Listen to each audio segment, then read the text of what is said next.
Hey everybody, welcome back to the family channel. Hi. We hope you guys are having a fantastically awesome day so far. I am back. I missed the first video today. I was out on the roof trying to fix the tarp because the wind was blowing it all off our insulation. And then I was downstairs trying to sort that pipe out, which is still condensating. It is driving me mad. I have no idea how to sort it out really, because we've put proper pipe lagging on it now, and it's still like getting really wet through because the water coming from outside is super cold and that room is warm, so the condensation, and it's just dripping everywhere. So I've opened the window up and that again, and hopefully it dries out. But yeah, that's where I've been. Anyway, today we are reacting to the Battle of Gettysburg, and this was sent in to me from Tanner. Tanner, thank you very much, as well as George. George, thank you so much, mate. You sent me a free Yale University course on the Civil War, which I'm really looking forward to getting into because, as you guys know, I love history. But Tanner said I should check this one out, or we should check this one out. So that's what we are going to do. Before we get into today's video, if you guys haven't done so already, please make sure you hit the subscribe button. And if you want to support the channel, please use our Amazon affiliate link, which is down in the description. Won't cost you a penny, but anything you buy, we'll get a tiny percentage, and that'll go towards our trip to America. Anyway, without further ado, ladies and gentlemen, let's check out the Battle of Gettysburg. Oh.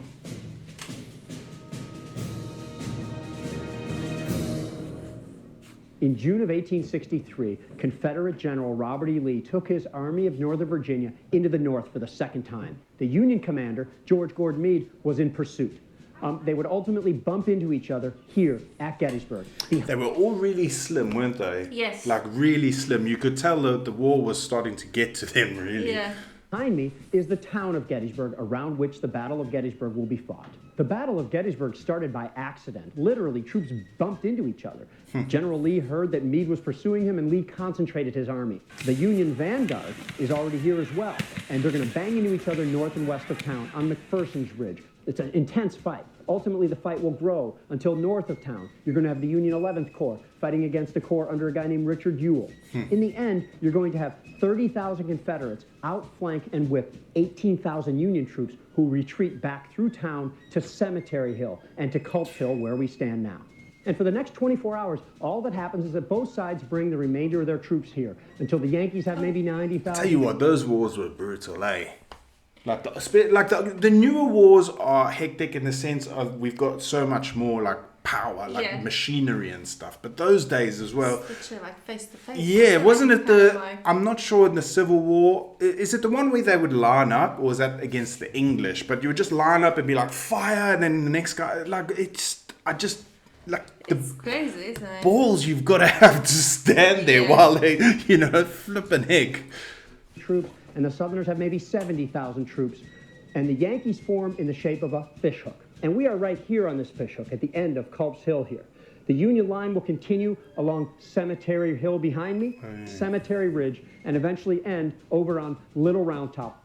The Southerners line up around that line, basically formed on the most distant tree line you can see way off in the distance, okay? If General Lee needs to go from one side of his army to the other, it's 6 miles. Meade only has to go 2.5. Meade is also on the defensive. Meade has more men on a more compact line, and Lee is more strung out, and Meade finally has the home field advantage. On the second day of the battle, Robert E. Lee decided to take 20,000 troops under James Longstreet and attack the Union left, and take maybe 5,000 to 10,000 and attack Culp's Hill. But the attack on the Union left flank took place first. The Southerners are going to have to get over there without being seen opposite the Union line. Ultimately, the Southern line will attack what's called an echelon, where a couple of brigades moved in, and then a couple more, and a couple more. And ultimately, Longstreet's men will make fierce attacks. First, they'll fight at Devil's Den and Little Round Top, and then onto the wheat field. And then they actually have found a gap in the middle of the Union line, troops that had gone to reinforce some of the fighting in other areas. But the Confederates can't quite push through it, because wherever they show up, Union reinforcements from inside Meade's strong fishhook position arrive and push the Southerners back. Ultimately, the bloodiest fighting at Gettysburg, the second day on the south end, will come to a close without a decisive result. And while Longstreet is attacking the Union left flank, the Confederates are beginning a huge artillery bombardment on the Union right flank, here on Culp's Hill. That bombardment wouldn't do anything. The Confederate attack doesn't come for long, until long after, actually, the fighting on the Union left flank is mostly over. Ultimately, the Southerners will try to attack East Cemetery Hill. They capture part of East Cemetery Hill. They capture 9 cannons. Can anyone recommend any like good books or anything? I know I've got that course, but like I would like some of these images, like these old images that are painted. That I love this sort of stuff, and like I said in a couple of videos, it's not something I know a lot about, but I love history. And just imagine being the person who painted that. What you were there witnessing it. I'm assuming, not all the time, obviously, but like a lot of the time, people are witnessing it, they're remembering it, and then they're painting. It's like insane. I don't know. Stuff like this is fascinating to me. I don't know how you feel about it. I feel like I have no clue what is going on. Yeah, it's something like which is pretty bad because in our school, like we've got quite a our history lessons are going quite into inclusive, you go like all over. Yeah, and I don't think we've learned a lot about these battles. I know we've done stuff about the Civil War in America. Yeah, we didn't learn anything at school. I need to brush up on my history. I love it, man. I really enjoy my history. I don't know. This is the key Union position at East Cemetery Hill, and it's about to fall to the Confederates. But again, Union reinforcements push the Confederates back. The Confederates have a little bit more success here on Culp's Hill. Culp's Hill consists of 2 hills, an upper hill and a lower hill. This is night fighting, very odd in the Civil War. The Confederates easily capture the lower hill, but they're unable to capture the pinnacle of Culp's Hill. The next day, the fighting resumes, where the Confederates try to capture Upper Culp's Hill. The Yankees return with even more reinforcements, not only recapturing their old trenches in Lower Culp's Hill that they had lost, but maintaining their possession of Upper Culp's Hill. On the third day, having already tested the Union left flank and the Union right flank, the Confederates opted to attack the Union center. And this is what we now know as Picketts' charge.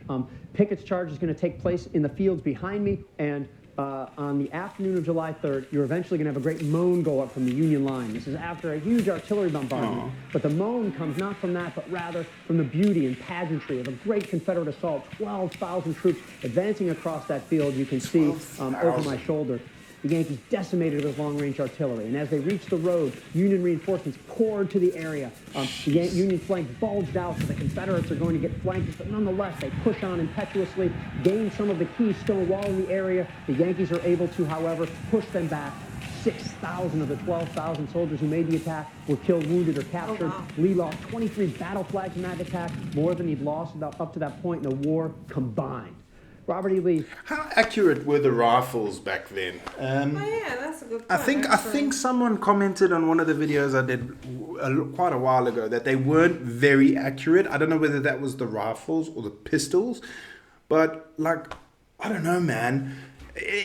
You got infection and that to worry about then, and then if you needed something amputated, it was like, oh man, it's scary to think about. Well, they had massive kahunas. I don't know if any of you guys have seen the Zulu War, like in South Africa, the Boer War and stuff like that as well. If you're interested in history, that's really interesting to check out as well. Horribly failed in Picketts' charge, but the next day he still stayed here and through the rain across the fields, faced George Gordon Meade, said, "Come on, Meade, attack me." Meade did not take the bait. That night, Robert E. Lee pulled back through the mountains. 9 days later, escaped back into Virginia, and the Civil War goes on for almost 2 more years. 2 more years. Oh, thanks for that, Tanner. I really enjoyed that. I like those little short, punchy videos, especially for the reactions. Yeah. Because saying that, I will have to go and watch this again, which I probably will, because it takes a lot for it to sink in with me. Yes. And I'm trying to do 2 things at once where I have to be completely involved in it. So I'll probably have to watch it again. Kind of visualize the positions and stuff. I get a bit weird with stuff like that. I've mentioned before that if we go anywhere old, I tend to touch things and just imagine what people would. Someone built that hundreds of. I love it. I love it so much. Thank you so much, Tanner. And George, thank you again for that course. I haven't started it yet. Obviously, I've got loads going on still. I think that tarp is fixed now, so hopefully we don't have a insulation spread around the garden tonight. The wind seems to have died down, but it is raining, which is awesome because we are desperate for rain. Kat, we were driving back from, was it yesterday we went to Mikolash? And Kat said to me, why are those fields so yellow? They basically plant a cover crop in the winters to just stop the erosion and that, and it's all died. It's gone completely yellow. It's literally everything looks brown. Yeah, it's horrible. Yellow. It's horrible, absolutely. And horrible. the lake is as low as we've seen it. It's been pretty low a couple of times since we've moved here, but nothing like this. Yeah. It's actually scary how low it is. I extreme. mean, you can walk from one side to another in some places. That's how low it is. But we had some good rain today, but we need probably like 2 months of that. Yeah, and the worst thing is today's the day the guy came to start doing the insulation, and he's like, "Oh, I can't do it today. It's raining," Yeah. which is fair enough. I wouldn't want to be out there all day in the rain, and we're not desperate for it at the moment, so Yeah. it's fine. But Murphy's law, isn't it? Anyway, guys, thank you so much for watching. We hope you have a fantastic rest of the evening. I'm gonna film one more video now, probably. I'm not quite sure, and then I've got to go back downstairs because I've really got to sort this out, and I've got some snakes to feed. So yeah, you guys have fun with doing whatever you're doing today or tomorrow or this evening or whenever it is you're watching this, and we will see you in the next video. Bye.